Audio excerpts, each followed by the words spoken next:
नमस्कार दोस्तों, आज फिर आपका स्वागत है क्राउन इमिग्रेशन के यूट्यूब चैनल पर।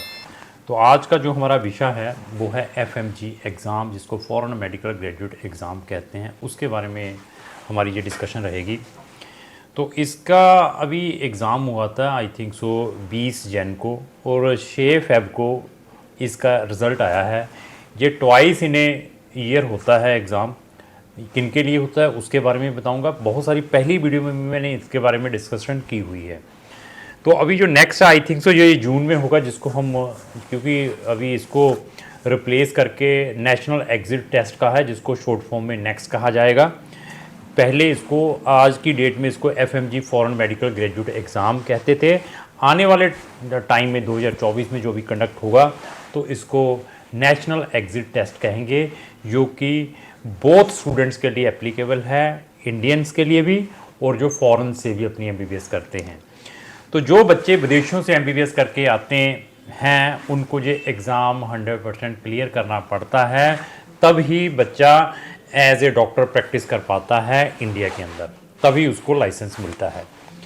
तो अगर बच्चा इसको क्लियर नहीं कर पाता तो वो आपकी जो डिग्री है एक कागज़ है आपके पास, you can't practice as a doctor, but वो आपके पास एक ग्रेजुएशन की डिग्री है जो आपको सरकारी डिपार्टमेंट जैसे हुए स्टाफ सिलेक्शन कमीशंस, बैंकिंग हुई, यूपीएससी हुए, उन एग्ज़ाम में कोई एडमिनिस्ट्रेटिव में आपने जाना है, ऐसी जॉबें कर पाएंगे, लेकिन नॉट एज ए डॉक्टर।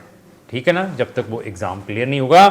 तो जो इनका जो गजट था, जो वहाँ की जो एनएमसी नेशनल मेडिकल कमीशन लेकर आई थी फॉरेन मेडिकल ग्रेजुएट्स के लिए, दैट रीज़न ही ये गजट निकाला गया है कि they are looking quality of doctor, not a quantity of doctors.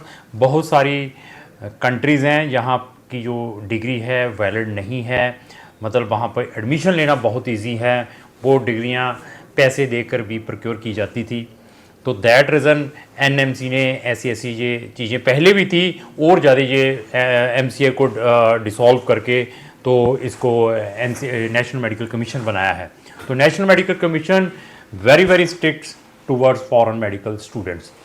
तो जो बच्चे विदेशों में एमबीबीएस करने के लिए जा रहे हैं या जाना चाहते हैं, उनके लिए this is very important video. Motivations में ना आए, ये मेरी वीडियो फर्स्ट नहीं है, मैंने पहले भी बहुत सारी वीडियो में इसके बारे में जिक्र किया हुआ है, एफएमजी के फैक्ट के बारे में बताया हुआ है। मोटिवेशन में नहीं आना है कि मैंने डॉक्टर बनना है, बस डिग्री लेनी है।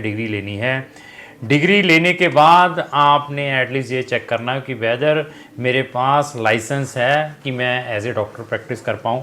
That is very important. अभी क्या है, अगर मैं आपको एफएमजी का ग्राफ दिखाऊं, फॉरेन मेडिकल ग्रेजुएट की पासिंग परसेंटेज बताऊं, साल में 2 बार होता है, मैक्सिमम 300 नंबर होते हैं, 150 नंबर ही लेने होते हैं क्वालिफाइड के लिए, तो आप अपने आप को डॉक्टर रजिस्टर्ड करवा सकते हैं इंडिया के अंदर। लेकिन बच्चों से वो नहीं ले होते हैं, 149 किसी के आते हैं, 148 आते हैं, वो रह जाते हैं, किसी के 20 भी नंबर आए हैं। ऐसा हमने जब डाटा चेक किया वहाँ से बच्चे मेरे पास, मैं कितने नंबर आए, कहते मेरे 30 आए। तो फिर हंसी भी आती है कि इतने लाखों रुपए हम फॉरेन से एमबीबीएस की डिग्री के ऊपर लगा कर आए हैं, लेकिन हमारे पास ना उस कंट्री का लाइसेंस है ना इंडिया का लाइसेंस है। तो अभी ये सिर्फ एक ग्रेजुएशन की डिग्री रह गई है हमारे पास। इसको माइंड में जरूर रखना है। मोटिवेशंस को अवॉइड करें। मेरे 50 स्टूडेंट जा रहे हैं, मेरे 100 स्टूडेंट जा रहे हैं, आपको इंडियन फूड मिलेगा, आपको वहाँ पर एफएमजी या नेक्स्ट एग्ज़ाम की प्रिपरेशंस मिलेगी, आपको यूएसएमएलई की प्रिपरेशंस मिलेगी। ये जस्ट पिचिंग है, इस पिचिंग को अवॉइड करना है, प्रैक्टिकली बनना है, क्योंकि दुकानें खुली हुई हैं, मैंने भी दुकान खुली हुई है, मैं भी मीठियाँ गोलियां दे रहा हूँ, मैं भी ये बता रहा हूँ। आपकी रिसर्च बहुत ज़रूरी है। किसी भी कंट्री में जाने से पहले फैक्ट ही मिलेगा। मेरे पास आएंगे, कितना भी कड़वा है मैं उसको कड़वे को आप तक लेकर आऊँगा। This is a thing. अब बताएं कि आपने जाना है या नहीं जाना है, तो उसके बाद आप सोचें कि फर्दर क्या करना है। एमबीबीएस ही नहीं है और बीडीएस ही नहीं है, और भी बहुत सारी मेडिकल डिग्री है फॉरेन कंट्रीज़ में। अगर आपने एमबीबीएस के लिए फॉरेन कंट्री में जाना है ना, तो एटलीस्ट मैं एक चीज़ आपको बता रहा हूँ कि आपको उस कंट्री का लाइसेंस मिलना बहुत ज़रूरी है। यहाँ पर आपने अपने 6 ईयर सेक्रीफाइस किए हैं। अगर आपको आपकी प्राइमरी कंट्री ने लाइसेंस नहीं दिया है, तो आपको क्या लगता है कि अनदर कंट्री आपको लाइसेंस दे देंगी? मैं तो इंडियन गवर्नमेंट को थैंक्स करता हूं कि वो आपको एटलीस्ट ये कहकर ही कंसिडर कर रही थी पहले, ये एफएमजी गजट आने से पहले, कि कोई बात नहीं आप करके आ जाइए, यहाँ पे एग्जाम क्लियर करें तो आपको हम लाइसेंस दे दें। तो जब से ये गजट लेकर आए हैं 2021 में, जो गजट आया है इनका नेशनल मेडिकल कमीशन का, उसके अंदर भी उन्होंने जो स्पेसिफिक क्लोज मेंशन की है कि जिस कंट्री से आपने अपनी एमबीबीएस करनी है आपके पास उस कंट्री का लाइसेंस जरूर हो, ताकि आपको इंडिया के अलावा अनदर ऑप्शंस तो मिल पाए एज ए प्रैक्टिस डॉक्टर करने के। ना वहां से मिला लाइसेंस, ना इंडिया में आकर आपने एफएमजी क्लियर किया, तो डिग्री कागज रह जाएगी। क्योंकि अभी मैं कुछ डाटा शेयर करने वाला हूं, जो अभी एग्जाम हुआ था जैन में 6 फेब को, उसका रिजल्ट आया है, जो पासिंग परसेंटेज जस्ट कितनी रही है, 21 से 22%। 21 से 22% बच्चे ही पास हो पाए। मैं अभी बता देता हूँ फिगर क्या थी। 38,535 बच्चे इसमें अपेयर हुए थे, 38,535 बच्चे, और 30,046 बच्चे फेल हो गए इस एग्जाम में। 30,046 बच्चे, सिर्फ 8,000 बच्चा लेकर चलें कि पास हो पाया इतने बड़े एग्जाम में। तो जो 30,000 बच्चे फेल हो गए तो उनका क्या है, फिर एग्जाम देंगे, जो अभी फिर जून में होगा फिर एग्जाम देंगे। तब तक फिर आइडल बैठे हैं, ना वो पीजी कर पाएंगे, ना वो फर्दर कोई अपने फील्ड को चेंज कर सकते हैं। उनको पता है कि मैंने 6 साल वेस्ट किए हुए हैं। अगर आपके पास चलो उस कंट्री का भी लाइसेंस होता है जहां से इन्होंने एमबीबीएस किया है, तब भी इन स्टूडेंट को क्रॉन इमिग्रेशन बेस्ट से बेस्ट ऑप्शंस दे सकती है। कौन सी, यूरोपियन कंट्री जैसे यूएसएमएलई एग्जाम जैसे, यूके में आप अपना पीलेब दे सकते हैं, उस कंट्री में भी आप अपनी प्रैक्टिस पढ़ सकते हैं। अनदर वर्ल्ड तो आपके लिए ओपन हो सकता था इंस्टेड ऑफ इंडिया में। अगर आपने एफएमजी क्लियर नहीं किया है तो अभी थोड़ी सी परसेंटेज मैं बता देता हूं इनकी परसेंटेज क्या रही है जो बच्चों ने एग्जाम दिया था। तो एग्जाम देने के बाद क्या क्या प्रॉब्लम्स आती हैं, ऐसे ऐसी जो फिगर है क्रॉन इमिग्रेशन फैक्ट लेकर आता है। 2019 की जो परसेंटेज है 20% की है, 2020 की 9.94 की है, 2021 की 23% की है 100 में से, 22 में 10% की है, 23 में 10% है, 23 मतलब 2 साल में तो 20% है। दिसंबर में भी जो एग्जाम 20% की रही है, और अभी 24 में जो हुआ था इसमें 21-22% रही है। तो ये परसेंटेज हैं। तो हमारे पास भी एमबीबीएस के लिए कंट्रीज हैं। मैं यूरोप को क्यों रिकमेंड करता हूँ, क्योंकि एक तो पूरा कंटिनेंट है आपके लिए प्रैक्टिस करने के लिए। मैं ये नहीं कहता कि मेरे थ्रू ही यूरोप जाएं, या मैं आपको मोटिवेट कर रहा हूँ यूरोप जाने के लिए। वहाँ की भी रिसर्च जरूर करें अपने लेवल पर, उनको आप कंपैरिजन करें बाकी कंट्रीज के साथ। मैं अगर आपको चेक रिपब्लिक जैसी, पोलैंड जैसी, हंगरी जैसी कंट्री के बारे में बात करूं, मैं आपको स्लोवाकिया, स्लोवेनिया, ग्रीस जैसी कंट्री के बारे में डिस्कशन करूं, इटली में ड्रामा है उसको अवॉइड करें, जर्मनी में वेरी डिफ़िकल्ट है, डालना है तो ज़रूर मैं ट्राई करूंगा, माल्टा वेरी एक्सपेंसिव है उसको भी अवॉइड करूंगा। अब रोमानिया हुआ, बुल्गारिया हुआ, साइप्रस हुआ, साइप्रस को भी अवॉइड करूंगा क्योंकि एक्सपेंसिव है, बहुत छोटी कंट्री है।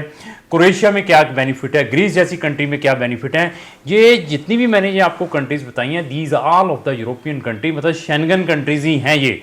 तो यहाँ पर आप 8,000 यूरो से स्टार्ट होकर 20,000 यूरो का पर ईयर का फीस है, जो आपको यहाँ पर प्राइवेट यूनिवर्सिटीज़ से मिलती है। और उसके बाद फिर आपको ये एग्ज़ाम भी देना पड़ेगा नेक्स्ट का। तो वहाँ पर करने का बेनिफिट क्या है कि अगर आप यूरोप से करते हैं तो आप you can practice directly UK जैसी कंट्री में, ऐसे प्रिविलेज मिलते हैं अगर आपकी जो एमबीबीएस शेंगन कंट्री से। मैं नहीं कह रहा गूगल में ये सर्च करें उसके बाद डिसीजन लें। एमबीबीएस के अलावा ये नहीं है कि एमबीबीएस, उसके अलावा भी बहुत सारी फील्ड हैं, 20 फील्ड हैं।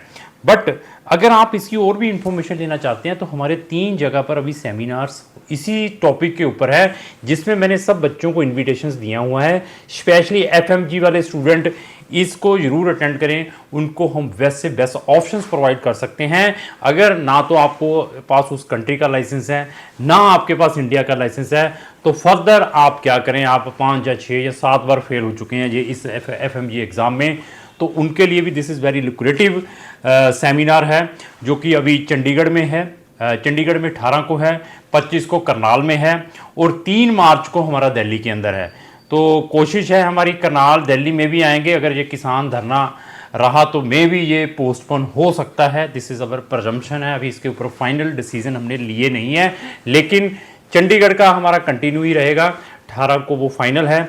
उसमें चाहे आपने MBBS करनी है, BDS करनी है, FMG स्टूडेंट हैं, ट्रांसफ़र स्टूडेंट हैं, PG करना चाहते हैं या अनदर मेडिकल फील्ड में भी कुछ करना चाहते हैं, ये सारी की सारी इन्फॉर्मेशन आपको फ्री ऑफ कॉस्ट मिलेगी।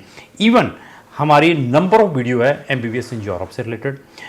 जितनी भी मैंने ये कंट्रीज़ बोली हैं इसके अंदर उनकी प्ले लिस्टें बनी हुई हैं, वहाँ जाकर हमारा नॉलेज चेक करें, एटलीस्ट अपने लेवल पर रिसर्च करें, वहाँ की अच्छी से अच्छी यूनिवर्सिटीज़ के बारे में रिसर्च करें। आप मुझे बताएं कि मैंने इस स्पेसिफिक यूनिवर्सिटी में जाना है, अगर आपके परसेंटेज, आपका बजट है तो आप उस यूनिवर्सिटी में हम डेफिनेटली आपका अप्लाई करेंगे। तो बहुत कुछ ओपन है हमारे पास। तो अगर आपका कोई भी दोस्त फ्रेंड MBBS के लिए फ़ॉरेन जाना चाहता है तो उसके ये वीडियो ज़रूर शेयर करें, और साथ में हमने जो प्ले लिस्ट MBBS से रिलेटेड बनाई है वो भी हमने डिस्क्रिप्शन बॉक्स में लगाई हुई हैं, उनको ज़रूर वॉच करें। अगर आपको जो मेरी वीडियो अच्छी लगी इसको लाइक और शेयर करना। Thank you.